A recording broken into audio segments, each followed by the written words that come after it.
Hello and welcome to the Sideline Live podcast. My name is Orla Keeling and I am the host of the podcast, where every week we bring you a brand new episode with guests ranging from Olympic champions to local heroes, coaches, support staff and anybody involved in the world of sport.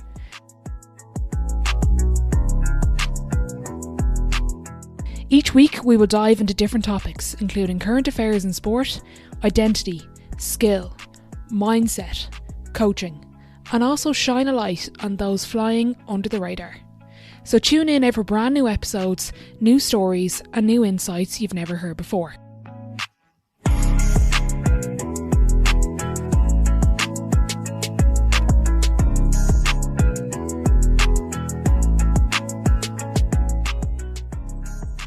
Okay, delighted to be joined by Bernard Jackman. Bernard, thank you for joining me on the podcast. Good to have you.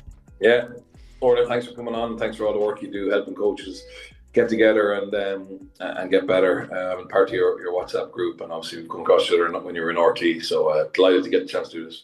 Yeah, no, appreciate that. I was out recently with a couple of people, and I think you had posted a column or something on Twitter, and the person I was with said, who is Bernard Jackman?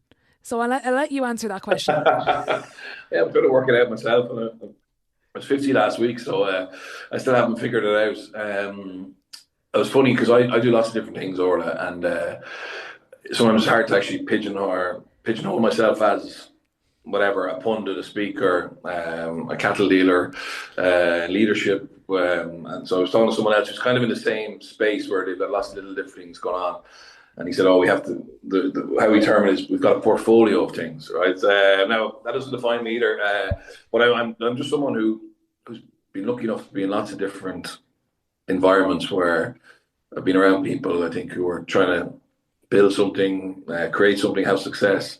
And I'm trying to stay in those environments as long as I can. So I'm working with business teams, business individuals, sporting teams, sporting individuals who are trying to create success. And then I'm lucky enough, I'm doing some media. So I have a newspaper columnist on Independent, of 2 podcasts, The 42 and RT weekly podcasts. And I have a contract to work for RT for their rugby coverage on TV, and then Premier Sports as well. So and then I do a little bit of afternoon speaking. So for example, last night I was in the Viva for Leinster Lions for Premier.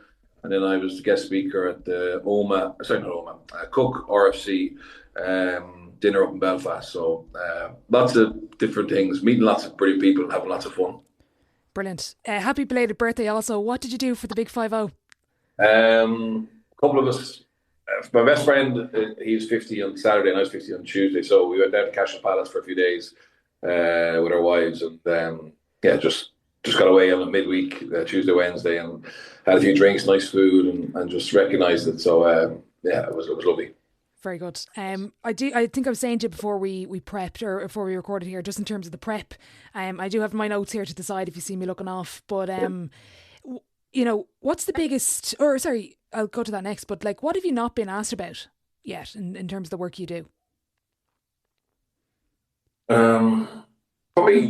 Probably the business side of it. Everyone wants to talk about the sporting side of it, and sport's been a huge part of my life. I loved Gaelic football as a kid. Played that until Warren Gatland threatened that they tear up my contract if he found out I was still playing Gaelic football while contracted for my local G8 club, Coolkenno, who actually play in Wicklow, even though everyone assumes I'm a Carlow man. I'm actually my dress is Carlow, but I'm inside the Wicklow border. And then obviously was lucky to be one of the first crop of professional players in Ireland. Actually, the very first year there was contracts given out, I was lucky enough to get one. And then had a very mixed rugby career in terms of went to Connacht, went to Sale Sharks, went back to Connacht, then got back to my home province Leinster and finished there. And then obviously went coaching in France and went coaching in Wales. Then pivoted into the real world. I would say I had a 9-to-5 job for 4.5 years. I was working for a company called Reuters, selling market data. Then I went working for a company called Gartner, a big research and advisory firm, multinational. But all the time I was kind of doing more consultancy work around leadership and high performance. So I took a chance, went freelance in late 2022. And yeah, I'd say I've been doing more of that since. So yeah, probably more around what I'm doing with business teams. Really, I don't get asked that much about, but I'm happy to go wherever you want to go. Yeah. Did you, out of interest, when you went freelance, how did you find leaving the structure? And did you envision to kind of have the portfolio that you have now? Was that always the plan? That was the aim, but yeah, you don't know how it's going to go, to be honest. And what I needed to prove to myself, and I suppose for financial security, was I could pivot into the real world, if that makes sense. So, like, you hear about players transitioning and how hard it can be to leave the dressing room. I didn't find finishing playing particularly hard because I challenged myself straight away. So I went back and did a master's in UCD in 2010, my first year out. I went coaching in St Michael's. I was coaching in Clontarf. I did my thesis, which was a challenge for me because it'd been 14 years since I left academia. I went, then I went to France. So you're in a new environment. You're a full-time coach. You're learning a language. So that kind of stimulated me mentally. And then when I got my French up to speed, and I did my pro license over there. So again, that's another challenge. And again, and coaching challenges you anyway, because it's especially in France where there's relegation, and we were a team who were, our goal was to survive, was never to be top six or anything like that. It was just survive because we had limited financial means. And then came back, and then what I wanted to do was, was I 40? I was probably 43 or 44, and when I came out of coaching, and I wanted to show that I know that I could work in an office or work in a corporate team rather than continue to coach and at 50 leave coaching and try and transition. Not that you can't do it, but there's less people who want to give you a chance. The longer the older you are, and then the level you want to come in at a corporate level. So it was really important for me to do a good stint there. So 4 years, I think, and I'm working for two big multinationals. I think shows that I can do it. And now I know that I suppose I can crack on and do what I'm trying to do. And if I have to go back to a 9 to 5 job, hopefully my CV and my experience will warrant being able to get the right opportunity there. So yeah, there's never been a real plan for me, unfortunately, and I hear lots of high performers and elite people, and they're so detailed on their planning and their goal setting, and I admire that. I haven't had the same kind of structure. I just try and follow my passion, and yeah, if I'm impressed by somebody or a team, I'll kind of jump on board with them, and yeah, and whether that's the right thing or wrong thing, it kind of worked out okay for me. Yeah, because that was something I picked up on. I kind of had a quote here. You retired in 2010. And it doesn't happen often, but you said, I never for a second looked back. I just moved on, even though I would have loved to have stayed on and I was in a really good environment. I never thought about it for a second once it was over. And you referenced kind of being busy and the benefit of being busy. But, was your, in terms of your childhood and your approach to rugby, was that also a reason why you moved on so quickly? Like, you also worked during your career. Did that give you a different perspective in going into retirement? 100% order. So, like, I wasn't a child prodigy when I was doing my leaving cert. Rugby as a career wasn't an option. The economy was pretty tough, so I chose a university degree called International Marketing in Japanese. I did 2 years of that. I was just about to go to Japan for my third year, which would have been 6 months in university there, 6 months work experience, and then come back and do my final year. And rugby went professional. So I kind of fell into professional rugby. I also had a year. So when I came back from sales, so that would have been my 4th year as a professional. I failed a medical with the IRFU. So basically, when I left Ireland, a lot of the Irish team were playing in England. But of course, over the course of that 2 years, Warren Gatland decided that they need to come home. So I was leaving when the others were coming back, if that makes sense. And suddenly then you're basically isolated over in England and you're not part of the national setup. So I decided, well, Sale Sharks offered me a new contract. They actually wanted to give me a 3-year contract. And I was like, well, I want to play for Ireland. I hadn't been capped for Ireland. So I said, I'm going to come home. So I turned down the contract. I've been in discussions with Leinster and Munster about a contract and injured myself quite late this season. I had a groin problem and I failed the medical, and I had nothing I had nothing locked in. So basically, I was going to need 6 months rehab. So the provinces weren't willing to take that chance, sign an injured player, which I totally understand. So I went back and got a pharmaceutical job, a sales job in a pharmaceutical company. So I went working as a medical rep for AstraZeneca.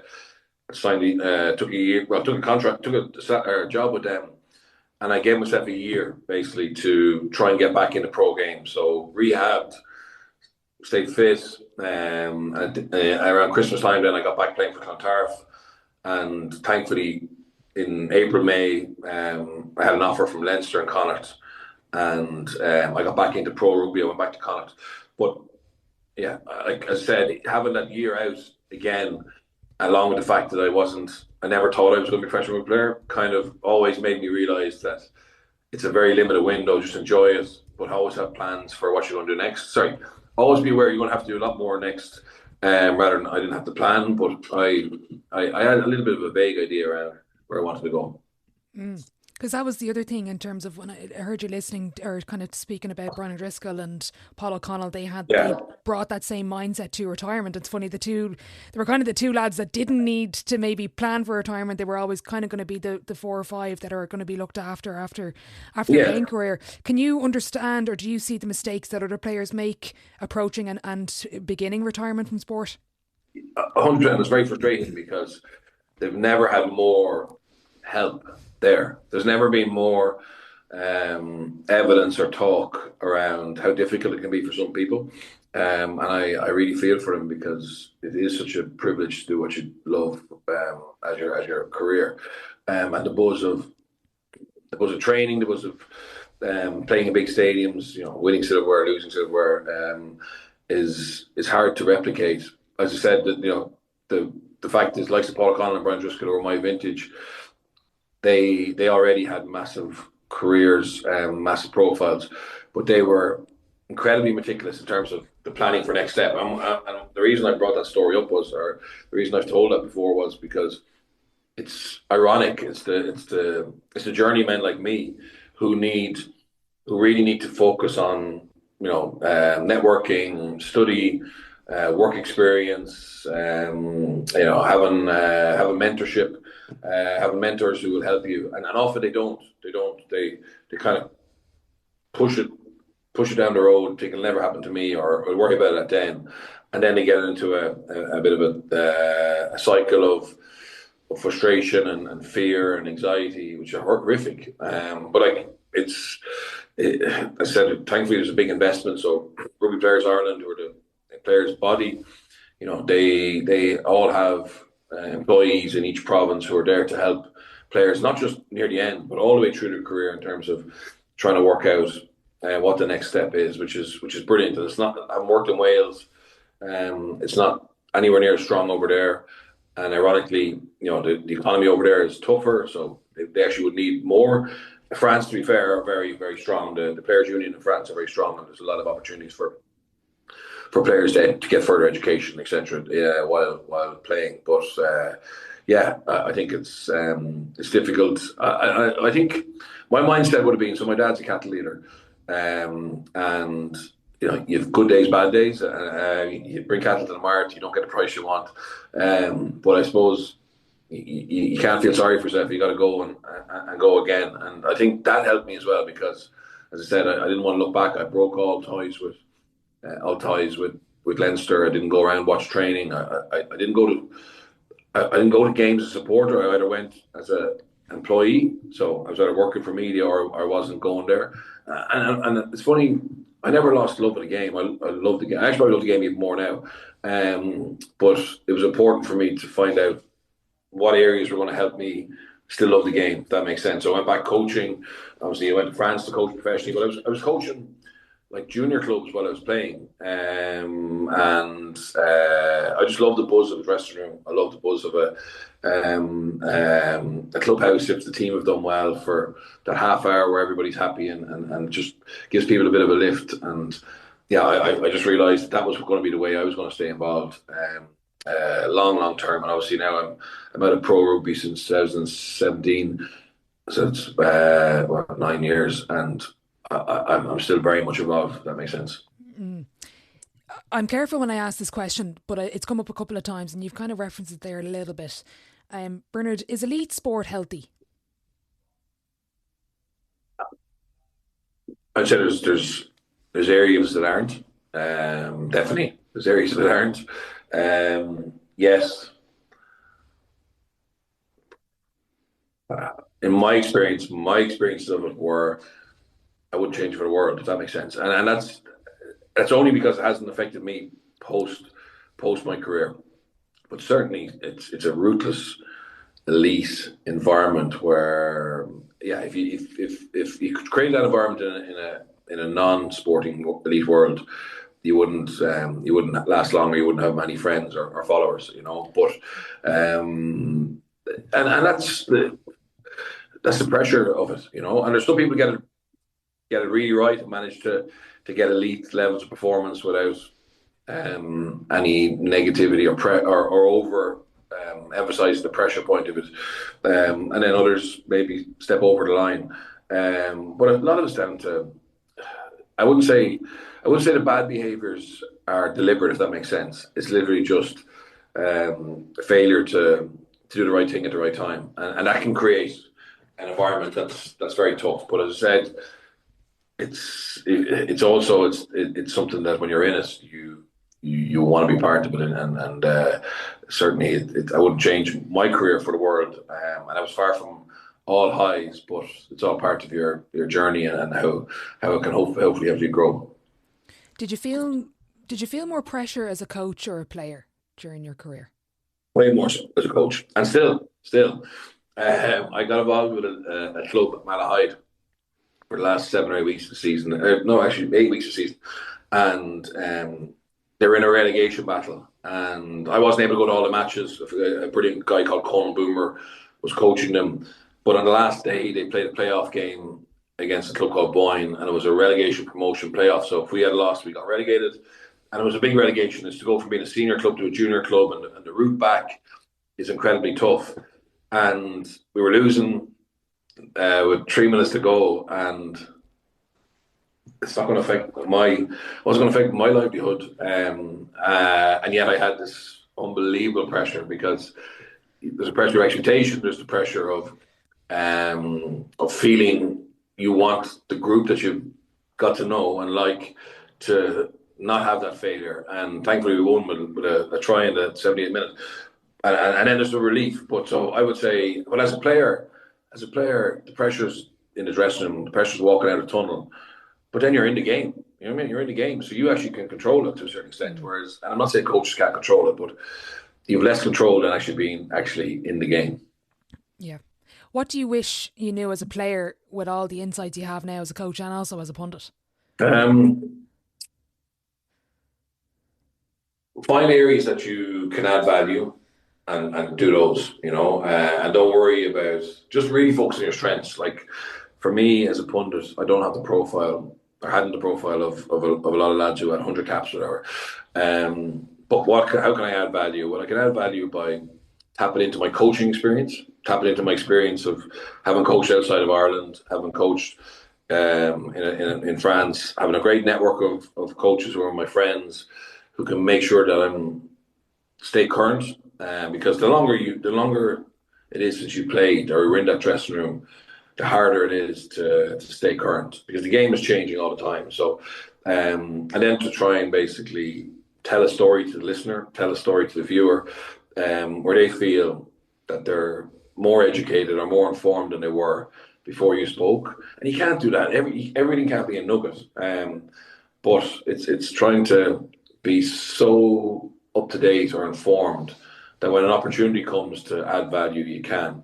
Whereas I suppose when I was playing, maybe, and I was captain of Connacht, and I captained Ireland A, and I captained Leinster a couple of times, is nearly worrying too much about everybody else's jobs and not kind of going, well, look, this is what I'm going to do, and when the pressure comes on, I'm going to just double down on that, and I'm going to bring that to my maximum effort, and that will help the team. You know, I didn't really figure that out till very late in my career, and also I would say I kind of ignored weaknesses. So I was a poor line-out thrower. It was an area I really struggled with, and it was a core function of my game. And it was the only area of rugby that I actually had any real stress about. I found, and I'm far from the best, but actually when the game started, I was really comfortable. I never really got stressed about anything except the line out. But unfortunately, that was a core part of mine. It was only really at the end of my career when I started working with a guy called McNulty,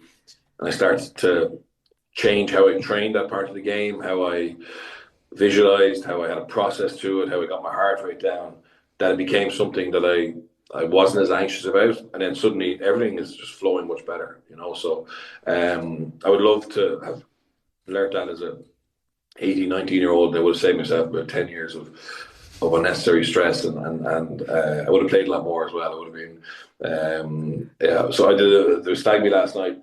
I got 9 caps for Ireland, and the guy introduced me, said Bernard Jackman, 9 caps for Ireland. He was rested for the other 91 matches, you know. And I'd love to think I was, but I certainly would have liked to hope that if I had been better in that area, I might have been in the mix more for more opportunities. Yeah. What, out of interest, what techniques did Enda teach you? Like even the piece around slowing your heart rate in the game? Yeah, so it was just a case of really a really strict process. So I would say it's like a golfer going up to the tee box. If you watch them, they all have a routine. It's like a tennis player with a serve. They all have a routine. I've never really broken that down. You know what I mean? So we broke it down to 8 steps, which the first one is get the ball. You know, but like when we made that part of every throw I ever threw at training, whether it was one-on-one with him or one-on-one with another hooker, or whether it was in a small group and just working on the lift and catch and throw, or whether it was our line-out sessions, it just became every time I threw the ball, the 8th part was the ball leaving my hands, you know, and sorry, the 8th part was the follow through after and the finishing position of your hands, and that over time helps your heart rate come down. Obviously, one of those steps was a breath, you know. One of the steps was the visualization, and then I suppose I would have done a lot of work around visualizing the line-out menu that we had for that weekend, visualizing the ball leaving my hand, visualizing the spiral of the ball, visualizing the flight of the ball, visualizing the ball going into the catcher's hands, you know, and reinforcing those successes rather than the failures, and then just little tricks around trying to, if you haven't had a bad throw, or if a throw was actually good, but the opposition read it really well, and it wasn't actually my fault, of not going to the next one and thinking about that again. So like leaving it behind you, you know. So things like that, just, it's not rocket science, but when you're not doing it, and you start doing it, it becomes really beneficial. Yeah. Do you have any big regrets from your career? Yeah, 100%. I think I should have found expertise quicker around that area. You know, I never met it head on. I ignored it. And yeah, I wish it was. And actually, you know what? It wasn't even my idea. Enda McNulty used to train in the gym that we used in Leinster. David Lloyd. It was a public-private gym, so member gym, and we were down the back. And he bumped into Michael Cheika, and he pitched to Michael Cheika that he's there to get involved. And Cheika came to me and asked me, "Would you meet this bloke, or whatever?" And I met him, and he admitted, he said, "Look, I don't know anything about line of throwing, but I'm there to help you." And we just got going, and then he started doing some work with the team. And yeah, I regret not getting expertise in that area earlier in my career. Would have saved me a lot of stress. So were you the guinea pig then for Enda? Yeah, I was a guinea pig, and then he started working. Yeah, I was, because I went back to Cheika and said, "Look, I want to keep working with him," and I think that gave Cheika a little bit of comfort that, you know, as a rugby player. So he was an Australian, so he might never appreciated Gaelic games. He might have thought, "Oh, who's this amateur, you know, athlete who's going to come in and talk to, you know, the Bernard Jackman of this world and stuff." So maybe, yeah, Enda was very well educated in his own way and all stuff, but I was certainly a window or a link in, and yeah, we ended up winning Magners League in 2008 and Champions Cup or Heineken Cup in 2009. So then Enda went on to work with Ireland. That was part of some great success there. So yeah, he's an expert in his own right, and added value. But I was probably the link in. Okay, so he is you to thank then, Enda. Yeah, he does. Give us an insight into those days playing for Leinster. Like you mentioned Cheika there as coach, you mentioned his approach. Just what I loved about was his standards and the consistency and what he brought to the team, and he just didn't let you settle at all. Yeah, so I think he can be the right guy at the wrong time, or the right woman with the wrong team, and I think Michael Cheika was exactly what Leinster needed in 2005 when he got the job, and he got the job out of nowhere. He wasn't the marquee manager. He was a young manager, had a decent playing career without being an international or anything like that. Then he went coaching quite young in Italy, and Mick Dawson, the Leinster CEO, took a chance on him, and he had this passion and drive from his family were Lebanese origin, grew up in Sydney, probably had it tough enough. He had it tough enough, and he had this fight in him. He had this fight in him, and chip on his shoulder, backs to the wall, and wanted us to buy into that and actually be a little bit harder on ourselves and have a little bit more of a chip on our shoulder, and want to do something that we hadn't done before, because we were an unbelievably talented group.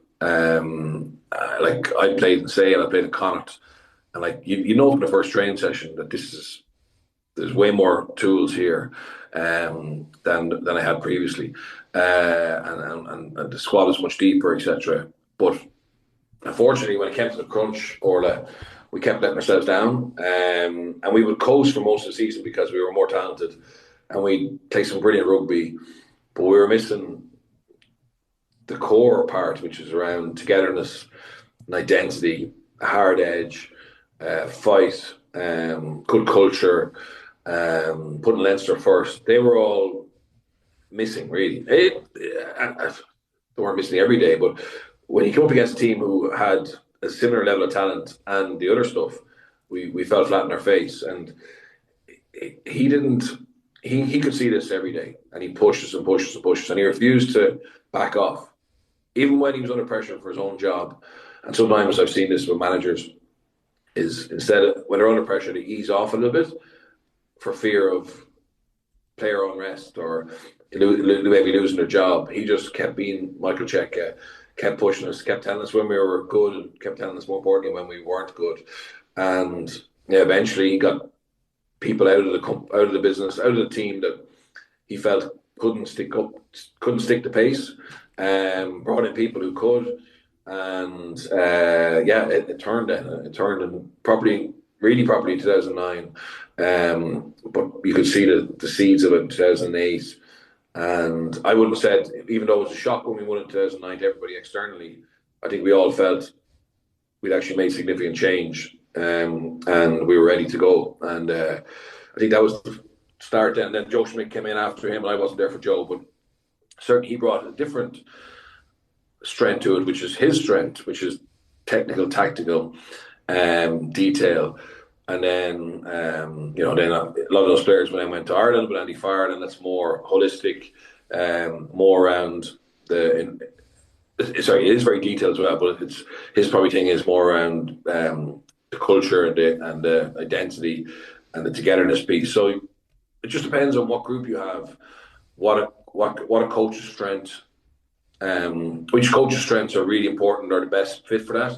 But I think Michael Cheika has softened, and now he's working in rugby league, and he's had an unbelievable career since. But I from what I hear, Michael Cheika is still Michael Cheika. It's the standards that he wants and believes are right.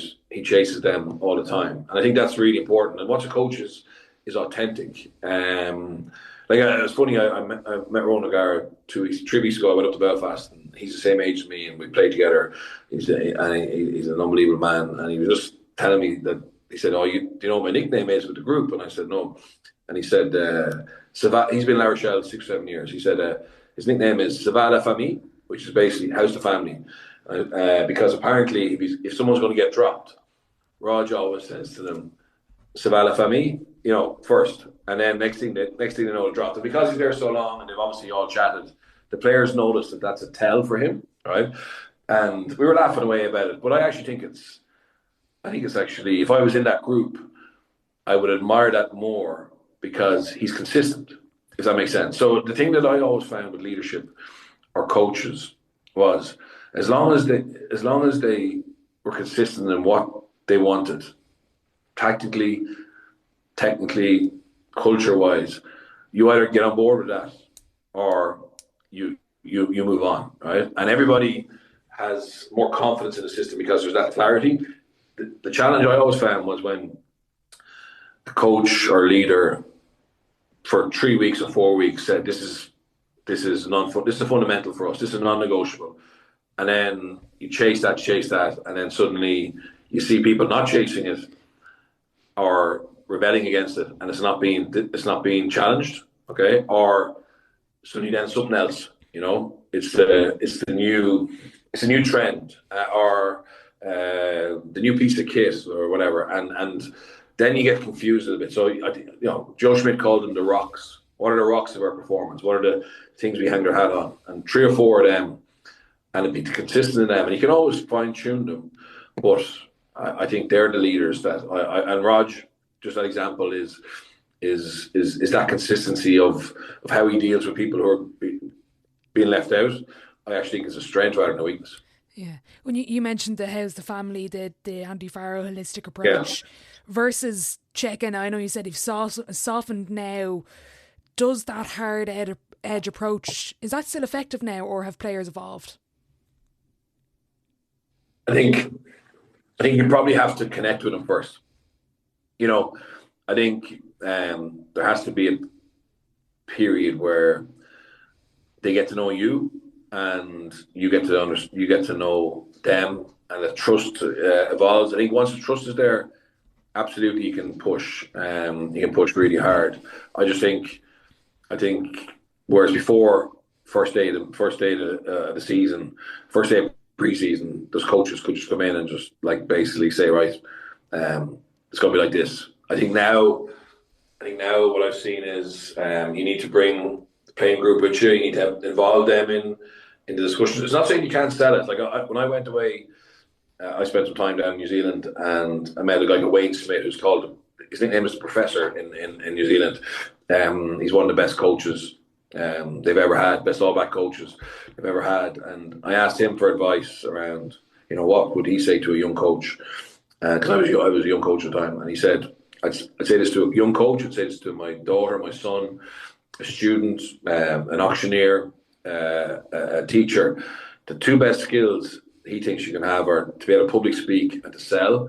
And he said, not public speak and get up in front of 1,000 people. That's very hard. A lot of people wouldn't want to do that or won't ever get the opportunity to do that. But to be able to stand up or sit down with a group of people and be able to speak well enough to communicate your message, and then to sell it, right? And to sell it, it's a combination of incorporating the ideas from the group and matching that to your vision of what's important, if that makes sense, and to get them to understand that if we do this, we will have success together and great times together. And even yesterday, speaking with those Lions coaches, the rugby coaches who were over to play Leinster and Munster, and they were talking about the challenge for them of every Monday morning.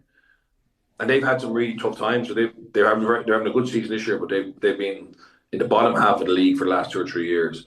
But their job every Monday morning is to go into their team, whether it's the backs or the forwards or the collective, review what had happened on Saturday, and sometimes it's not positive because they've been losing, but to sell to them the progress they're making, the little wins they're having, and that over time it's going to turn.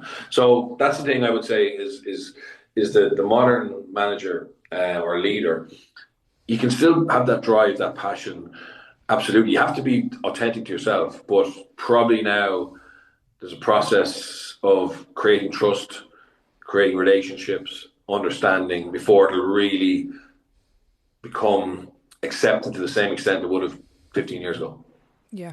You brought up something, you've kind of half answered the question, but when you mentioned earlier about being being in a winning dressing room and environment versus being in an environment that's trying to survive and avoid relegation, what's the tangible difference between the two? Is it that selling piece we're progressing still? Tangible difference is you don't get the reassurance that the others get from winning, and it's way harder. It's way harder. You're constantly trying to manage. You can push a winning team harder. I think that's the reality of it, because they're getting the feel good factor from winning. They're getting the reassurance, the confidence boost, the self belief, the ego from the actual results. Right? So they come in the Monday morning feeling great about themselves.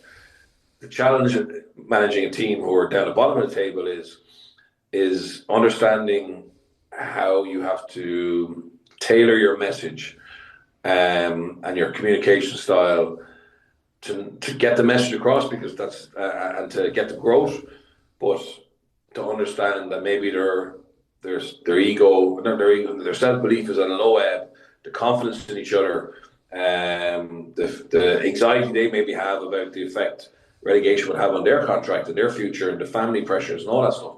You have to try and manage that as well, and also you also have to understand that, you know, if you're in a top four team and you're in a bottom four team,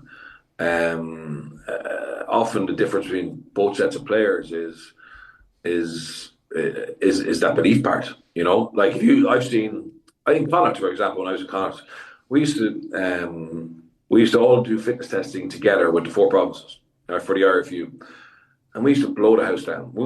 Our scores were way better than Munster's at the time, right? Yes, Munster were winning European Cups or challenging European Cups, and we were struggling. So it's not always the physical side of it. Yeah, for sure. Often the best athletes are in the best clubs, but it's the whole grit, resilience. Like Munster had that in spades. They had the identity. You know, they had this brotherhood. They had this success at club level, and all that fed into guys, a group of men who, from a physical point of view, were actually inferior to us according to the tests.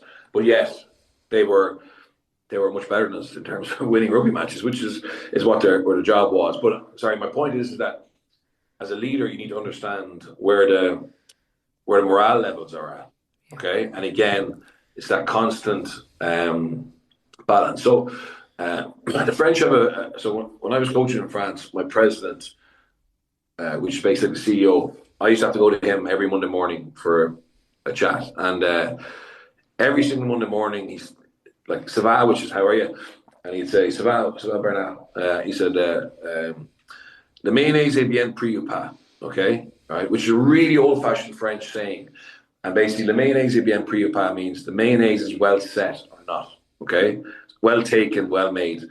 And basically, the analogy there is that, so the French love their food, and each region has their own specialities. So Grenoble is in the mountains, a lot of mountain food, a lot of potatoes, cheeses, heavy kind of stodgy food that makes you warm, right? And then obviously you've got your Stade Toulouse sausages, you've got your Basque Country, and they all have different delicacies. And the French chefs are very proud of their output, the food they make.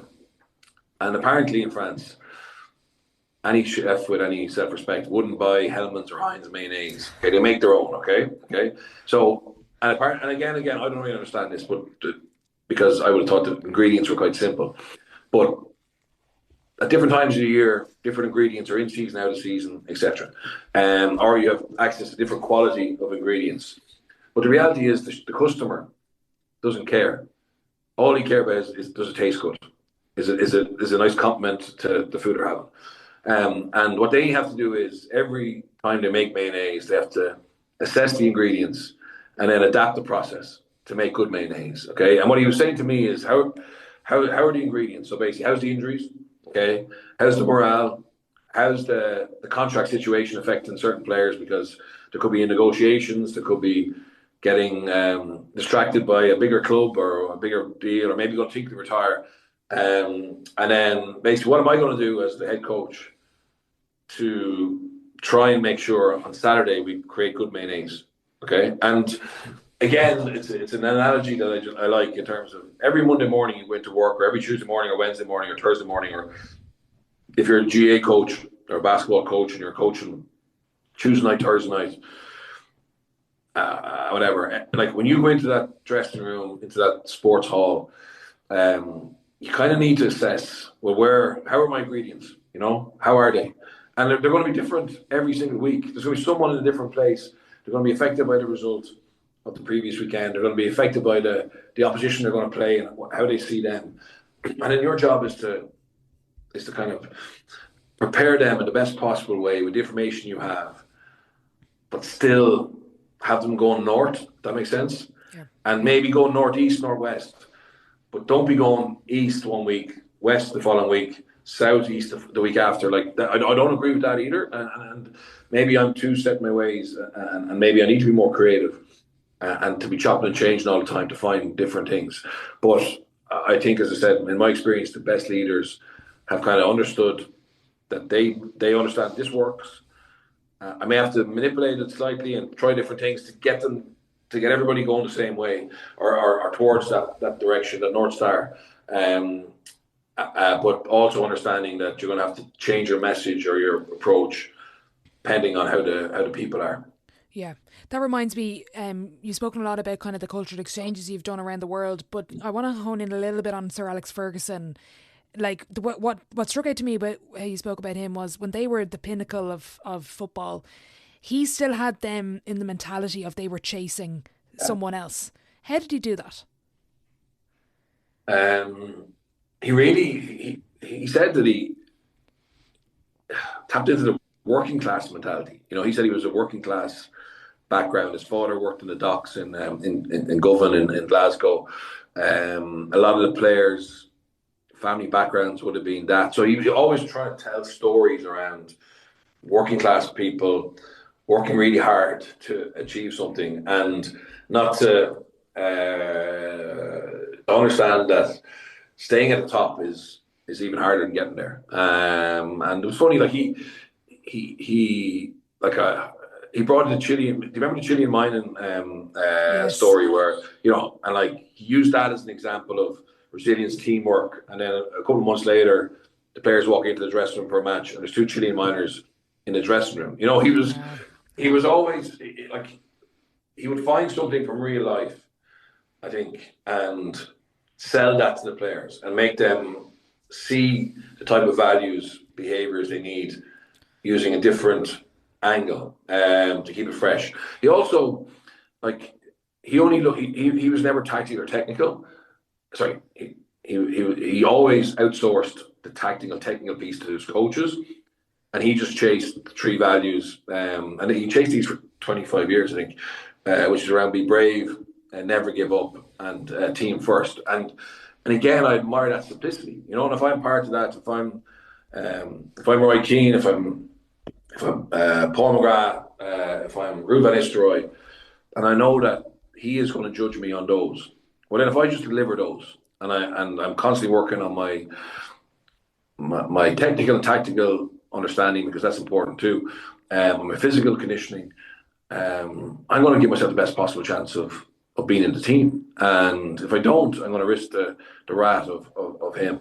It was funny, I was at the Roy Keane thing on Roy Keane did the show on Friday night there in the Tree Arena, and like, you know, he has no time for Ferguson now, or very little time for him, whatever, right? But like, I think at some stage, or maybe he would admit it now privately, like, I'd like to hope that he also sees, I'd like to think he'll also see that Ferguson's ways gave Roy the opportunity to be part of a successful team as well. And sometimes that's the hard part, is that, as you know, the players maybe don't understand the message. Like when I retired, to be honest, so the reason I said that about Keane and Ferguson is, when I retired, I finished with having a row with Checo, okay, about my own career and my own. Basically, I felt like I was suffering a lot of concussions, and I wanted to stop on two games to go, and he kind of wanted me to play, and we had a bit of a bust up, etc. And I probably for a year I was bitter with him and angry with him, right? But then when I softened up a little bit and I really looked at my 5 years in Leinster, I realised that Michael Cheika, he was like that with everybody. His job was to try and get us to get the absolute maximum out of ourselves, physically, mentally. And if he hadn't been like that, or if he had given me a soft option, if he had done that for the previous 5 years, I wouldn't have had the successes or the experience I had. Does that make sense? So, so it can't all be, champagne and roses, but it's having someone at the top, driving things on, and obviously in a safe place and all that stuff. There's a limit to it, but I was able to look back and say, well, yeah, I didn't like how he did that, or I didn't like how this coach did that, but like they were doing everything in their power to create the environment for us to be successful. Yeah. What's the biggest misconception about elite performance or elite teams? Talent is enough. It's not. There's a certain level of talent in all elite teams, and you can never count your chickens. It's on the day. I think we saw a couple of weeks in GA down shocking Donegal. It happens every week in sport. It happens every week in sport. When one team is ready to go to the absolute wire, and another team maybe aren't ready, whether that's physically, tactically, psychologically, and they get found out. So talent, you have to be talented. And you have to. In my game now, rugby, there's a serious premium on athleticism. So the early days of professional rugby, just being a really good footballer, having a really good game understanding, made you be able to compete with better athletes. I think now it's nearly impossible. If you can't be second row 6'1" at international level. It's just you can't be a tight end prop if you're not incredibly strong in the gym and out of the gym, no matter how mentally tough you are. So there's that premium on athleticism, and that's probably, I put talent and athleticism kind of in the same bracket. For sure, you need a certain amount of that, but at the end of the day, all those teams have a certain amount of that, and it's the non-athletic stuff, it's the non-talent stuff that affects your ability to be successful or to stay in it. Mm. When you look across the sport and performance, and you remove whatever arena you're in, is it rugby, is it golf, is it Gaelic football, whatever business, is it the same challenges and questions that people have across their own disciplines, that it's actually, we all just have the same pursuit and the same questions and the same barriers to reaching our potential? Yeah, I think so. Yeah, I think so, Orla. I think there's so much ability in everybody. There's so much potential in every team. It's the communication of where we're at. It's the understanding and communication of where we want to go. It's the plan to get there. So probably the simplest way I've heard of analysing performances, and this is corporate or sporting or arts or education, is performance is your capabilities multiplied by your behaviours. Okay, and high performance is being really consistent in that equation, right? So if you're a high performer or a performer, you need to understand what your capabilities are today, okay, individually. So if it's an individual thing, it's a technical, tactical, physical, mental maximum you can bring, right? So where are the gaps, right? What's your plan to improve those?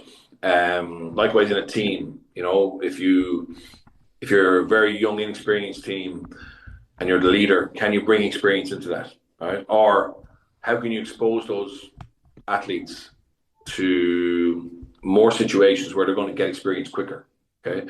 And likewise, if you're an old team that maybe gone tired, team lacking energy, how can you bring more youth and exuberance into that team? And then the behaviours are, well, what are the behaviours that are going to maximise those capabilities? And so from a capabilities point of view, in business, for example, HR being aligned to, I work with a lot of sales teams, and you speak to the sales leader and they say, we're missing that IP. We're missing that IP. We're missing that training. We're missing that software. We're missing whatever they're missing. And to be able to communicate that, to find the resource, to give it to them, and then get your behaviours right in terms of application, work rate, trust, respect, recognizing success, being a team player. And both of those together then will give you performance. And then if you're really consistent, it gives you high performance. So that's transferable across everything, I think, is to break it down. And likewise, as a coach of a camogie team or a cricket team, look at the capabilities of your team. Look at the capabilities of your support staff. And are you actively, I'm not saying change everybody, but what are you doing to mentor somebody, to give them access to further education? Whatever it is, training sessions that you're doing, are they improving the capabilities of the team, or are they just training for the sake of training? So I find that a very good way of focusing on what's important. I heard a line recently enough. I can't remember if the line was "an idiot can make anyone tired" or "somebody can make anyone tired." But one of the things that struck me about your career as well was you were at the screen to the side here. You were head of high performance sport at Horse Sport Ireland for a while. Just going into the cauldron of an Olympic sport in a very different arena. What was that experience like? No, it was amazing. So I wasn't looking for the job. The job kind of came across my desk. Funny enough, from an interview I did in RT on a business show, and a couple of people heard it and thought I was worth an interview or a call about it. And it was such a brilliant experience because it was a very short term opportunity. So it was 13 months out from the Paris Olympics, an opportunity to go in as head of high performance for our four Olympics, our three Olympic sports and our Paralympic sport, para dressage, and to go to Paris and head that up.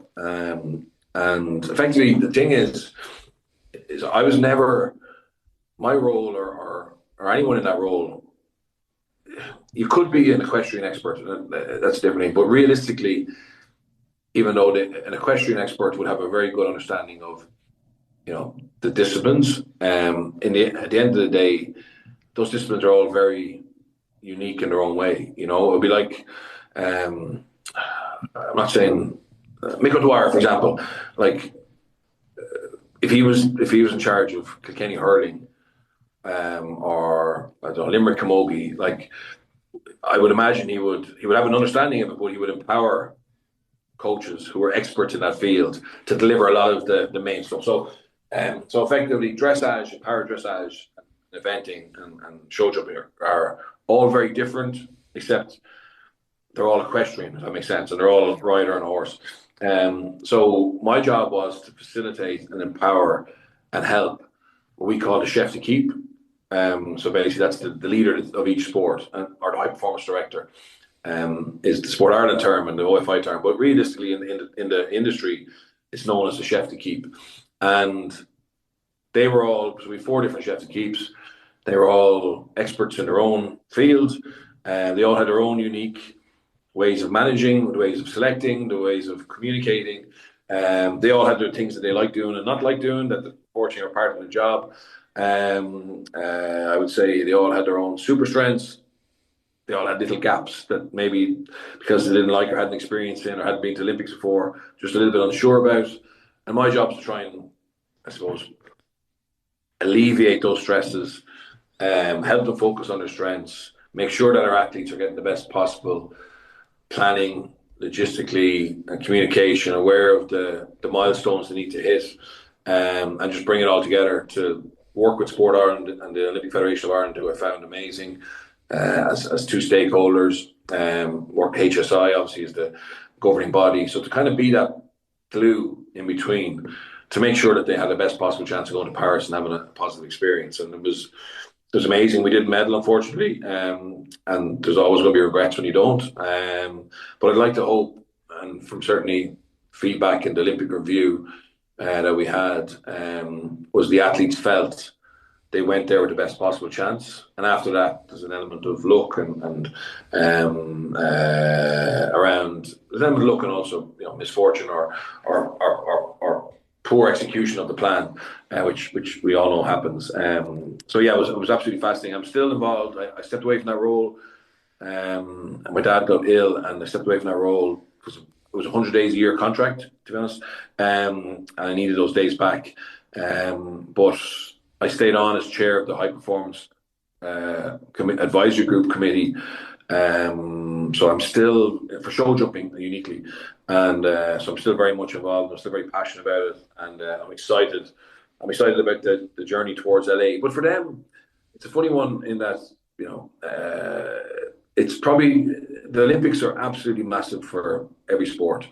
They're massive for the equestrian, but there's still significant tournaments and competitions going on. So badminton is on this weekend. There'll be over 100,000 people there for the eventing. You know, our show jumpers are going to Athens soon for a qualification for the Olympics and a World Championship. And you know, every weekend it's like the PGA golf. Every weekend somewhere in the world, there's equestrian athletes representing themselves or their country and trying to create success. How do you, when you said you alleviate stresses for the athletes going into the Olympic Games, how do you do that when you've never competed at the Olympic Games? Yeah, I think absolutely. But I have competed in the bull ring. You know, I've been in an environment with 82,000 people, 84,000 people, pressure, TV, and a small window to perform. So obviously 80 minutes is longer than, well, yeah, eventing is a little bit longer, but yeah, a little bit longer. But I've been in those situations either as a player or coach, so I know I can empathize with them.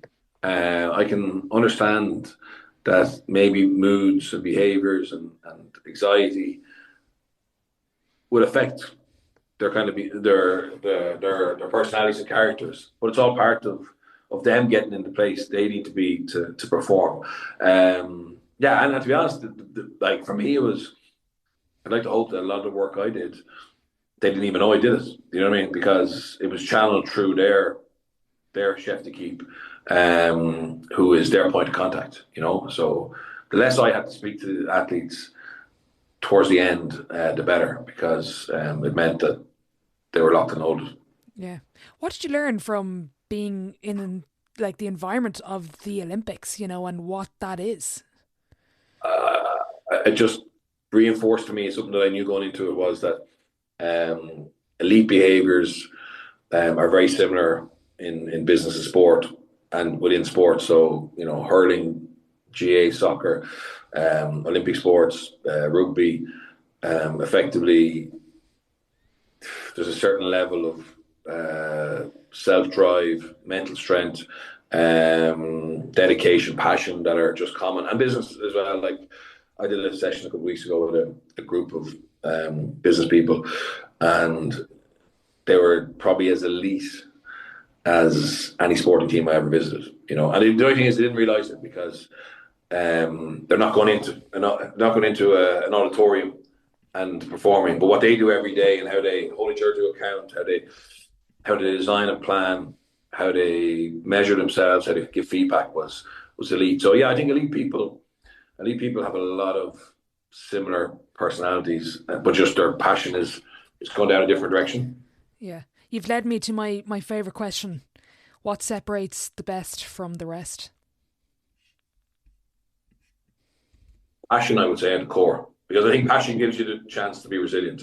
I've seen very few elite people who aren't absolute masters of their trade, aren't in some ways maybe obsessed about it, love it, get energy from it, want to be even better at it. Yeah, passion for me, you can't match that. Passion will steer you to do all the other things you need to do to become elite. Passion is the one. Yeah. Speaking of the best of the rest, we actually were in the same room there last year for an event Brian O'Driscoll spoke at. You were fortunate to be a teammate of his. I'm fascinated by Brian. I just think he's just an absolute amazing person. Got a chance to ask him a question as well. Give us a Brian O'Driscoll story that we haven't heard yet. I was so lucky to play with him, be captain by him, with Ireland, with Leinster. I got to know him as he was breaking through, and he scored his 3 tries. He has a connection to Clontarf, who I'm playing for. I would say the story that probably I might have said it before, but I'll say it again, is when Brian was captain of Leinster. It was under Michael Cheika, and Cheika was very hard with us on a Monday morning. And Brian always said, we will win F all until players can hold me to account like I hold you to account. So Brian would let you know if you were off. You know what I mean? And that's absolutely right. But it was very hard for people to pull him up, because he very rarely did anything wrong. He was always the best, and he always trained hard, and he was always on it. But I remember one day Johnny Sexton was brought up to train with us, and he wasn't even supposed to be training. I think someone got injured. He was in the academy, and we were doing an attacking drill, and Brian gave him a pass that wasn't as good as it needed to be, and Johnny let him have it, and we were all like, wow. We've heard him say for 3 years, hold me to account like I hold you to account. But this is a nobody. We hardly knew Johnny at the time, and I don't think you would have expected it from him. And in fairness to him, rather than actually say shut up, you little prick, or whatever, which he could have said, he actually said, you're right, yeah. But it's one thing saying you're right, but then we saw over the next while, every training session, Brian out. It was a left-handed pass. Brian out, literally working really hard on an area of a skill that he was already very good at, but just on that occasion he hadn't executed. And I think that was such a small thing, but it was a little moment on the journey of us actually kind of understanding the little changes we all needed to make to get where we wanted to get to. Yeah. What allowed Johnny to be at the level he was at for so long? His passion. Like, Johnny absolutely loves rugby. Even when he was out of the game there for a little while, he has a kind of a library home office with a TV in it, and I think he spent more time watching matches in there when he was retired and out of rugby than he did when he was playing. He absolutely loves it. He's fascinated by the game, and he's a competitor. Like, he's very good at golf. He's very good at paddle. He wants to win those games. He wants to win everything. But I think that comes from the passion he has for. He has a passion for rugby, but I think he has a passion for competing. I think that's probably the one that stands out to me about Johnny. Could you compare and contrast? Maybe it's a bit unfair I'm asking that, but compare and contrast Brian O'Driscoll and Johnny as leaders. Yeah, you can. I think Johnny was probably less. Johnny's probably more, or is more emotionally vulnerable. Like, there was times when Johnny would, you'd hear a crack in his voice. Johnny was probably more comfortable speaking from the heart, if that makes sense. Brian, it's a small little difference, but I always would have felt that sometimes Johnny maybe wasn't able to elaborate on what he wanted to say because he was so emotional, and that was really powerful. But then Brian was also, it was clear he was very passionate, he wanted to win, but he was able to communicate that in a a deeper manner with more detail. But yet both methods worked really well, if that makes sense. But I'd say that's the biggest difference with him. I think Johnny would probably be more emotionally irrational sometimes too, right? But because we all knew and trusted him, we didn't judge him for that. We admired him that he was trying to bring us the right place and wanted to follow. And same with Brian, but in a different way. Mm. Well, I loved your insights from your masters. It sounds like the type of masters I would love to do. You just fly around the world, go into elite places, sports and business and everything in between. What was the most impressive place that you went to that maybe we wouldn't have maybe thought of as an elite environment? So I went to the IMG Tennis Academy in Florida, right? And I went there because we used an analogy. So we beat Munster in 2009 in the semi-final of the European Cup. Going into the match, at 2:30, we were chokers. We were weak mentally. We didn't respect the jersey. And at 4:00, we were the greatest things in the sliced pan, right? Like, it's just because we won the match, right? Yeah. And we had 3 weeks to go before we played Leicester Tigers in the final in Murrayfield. And to be fair, even though we hated Munster and we begrudged them the success they were having, and we knew we had to topple them to have the success we wanted to have, there was no guarantee we'd ever run into each other in the Champions Cup, right? So we could have won the Champions Cup without beating Munster, right? Because they could have got beaten by somebody else. That was unlikely, but could have happened. So when we talked about the team we wanted to be and the legacy we wanted to create, we spoke about being the first ever Leinster team to win a European Cup, right? To make it easier for the next ones, right? Okay. And Michael Cheika and Enda McNulty wanted to get us back focused on that, right? Because, as I said, the media, the speculation, the hype became totally different. And instead of being the underdogs, we were suddenly the favourites, because whoever beat Munster surely win the European Cup. But as I said, we hadn't talked about beating Munster. We talked about being the first Leinster team to win the European Cup. So Enda McNulty told us a story about the IMG Tennis Academy in Florida. So the IMG Tennis Academy in Florida is a mecca for high-performing tennis in particular, right? So I think over 70% of the top 100 players in the world have spent time there, male and female. I think the Williams sisters would have went there, but it wasn't named that. Yeah, it's an unbelievable facility. And it's someone's down a talent ID. So like, they find the best 8-year-olds in Eastern Europe or in Asia, and they bring them to Florida. So it's not just the training, but it is a very impressive place. And because typical American sport, bigger, build. And suddenly they had too many hotel rooms, too many conference suites for tennis, even though that's the primary place. So they started this to rent out team building breaks, athletic development breaks to NBA and NFL, elite sports teams across the world who would go to Florida for warm weather training, play golf, and prepare for a big event or have a bit of downtime.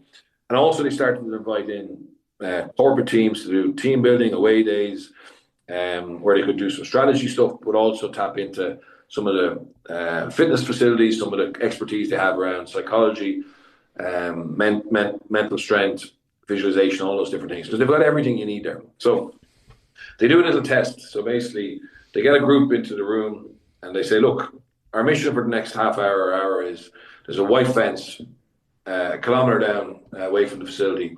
Your mission as a team is you got to touch the white fence. Do you accept the mission? Right? And most people say, yeah, we will. And they get, whether they're corporate or MBA or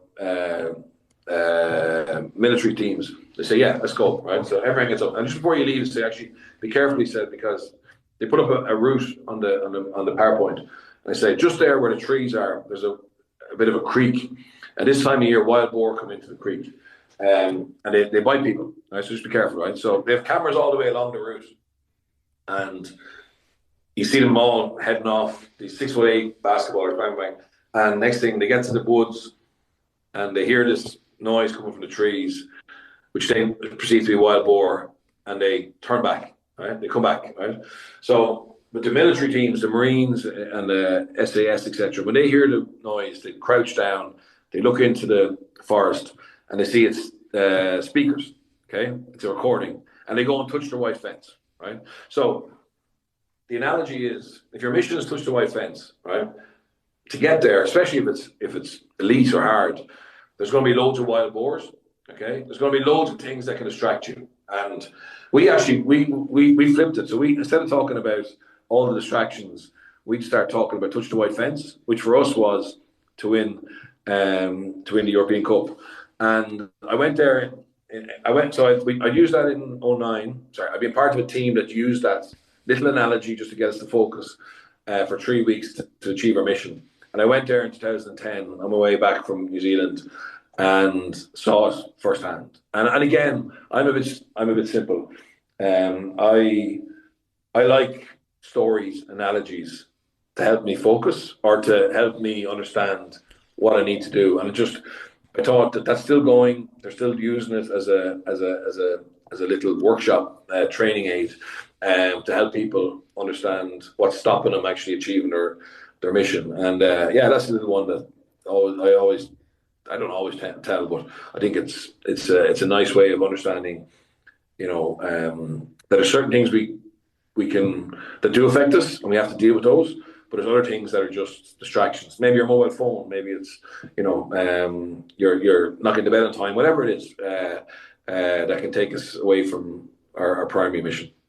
Oh, I enjoyed that story. I've heard you say it before. I've heard lots of different anecdotes. I think one company did standing meetings to kind of keep things on the road. I love that.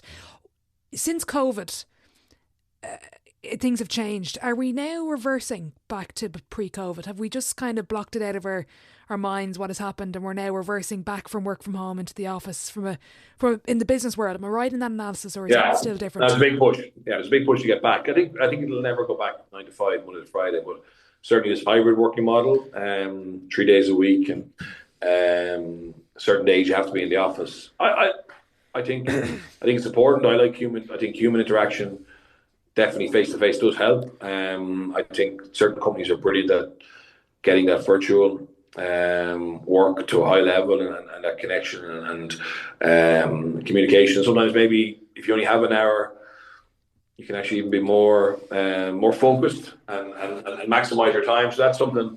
I think there's also the temptation to think just because everyone's in the office that there's really good communication happening, and that isn't always the case. So you have to be conscious of that as well. Sometimes you have to manipulate people's schedules to create opportunities for feedback, to discuss, to analyze, to probe. But yeah, it's definitely a trend I see with people going back in and spending more time together face to face.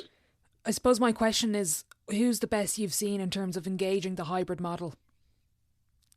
I thought Airbnb. I've done some work with Airbnb, and they went from a model where, like, they had so much budget or pre-COVID, your onboarding was maybe, I think it was 4 or 5 weeks in the States, where you're brought through a very stringent process of getting up to speed with what your role is and your role within a team and the skill set you need to have to execute that.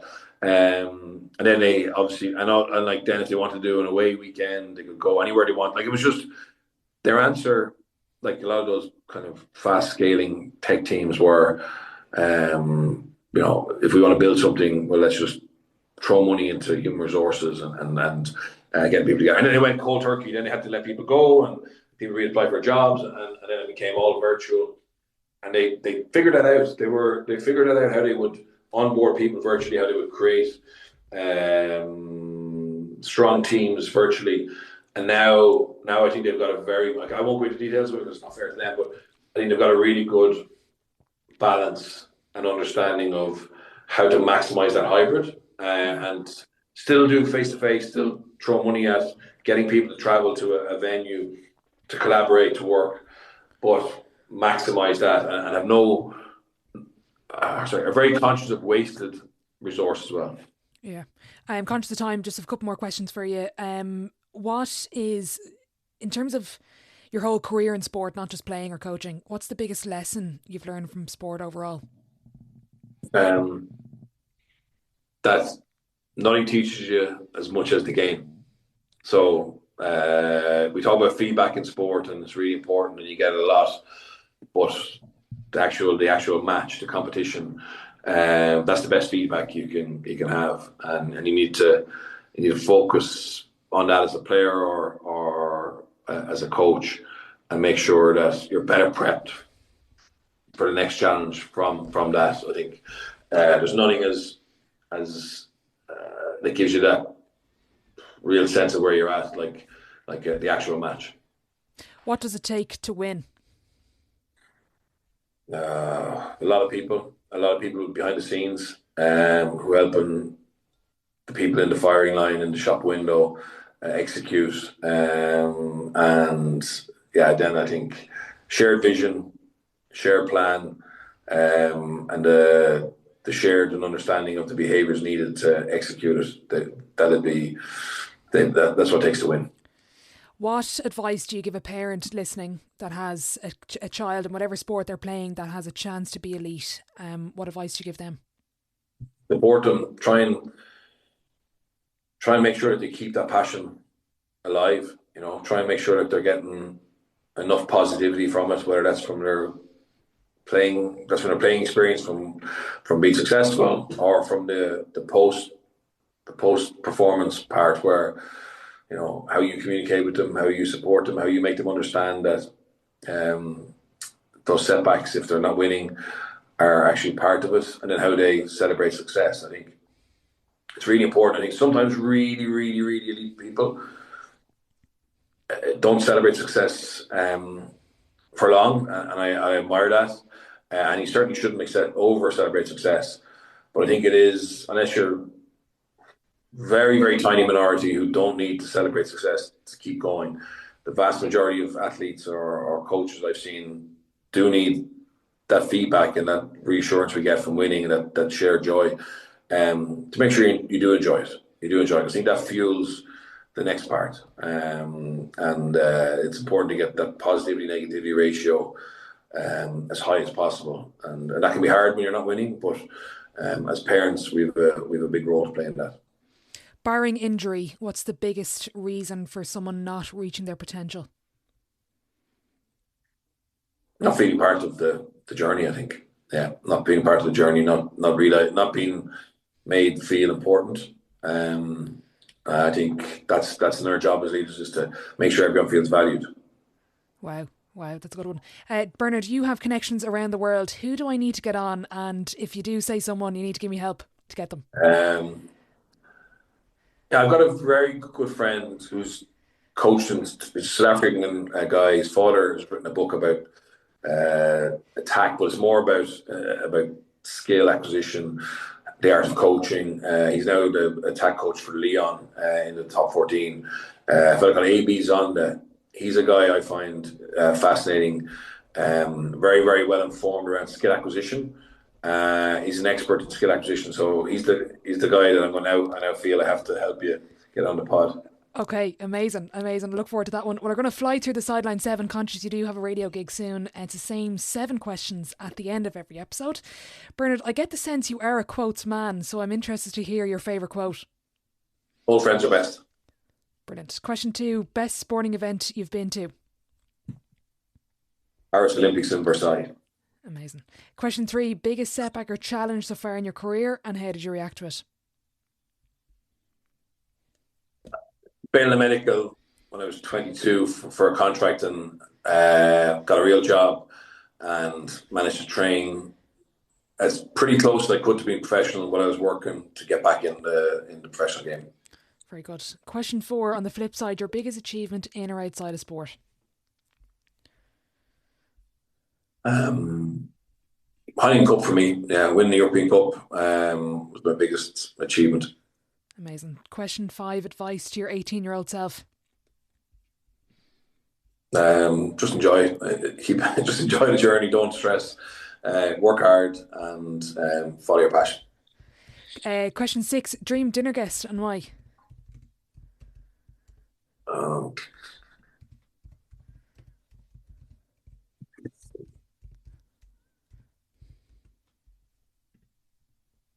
I hadn't thought this one. I thought I would have an answer when I heard it before. I would say Maurice Fitzgerald, Kerry footballer. I admired him massively when he was playing for Kerry. I'd love to meet him. Amazing. Didn't expect a GA player, but that's interesting. Final question before I let you go. If your life was a book, which it kind of is with Blue Bloods, what chapter would this be called? Hopefully the middle phase. The middle phase. We'll leave it at there. Bernard, an absolute pleasure. Thank you for joining me. I've really enjoyed it. Thanks, Orla.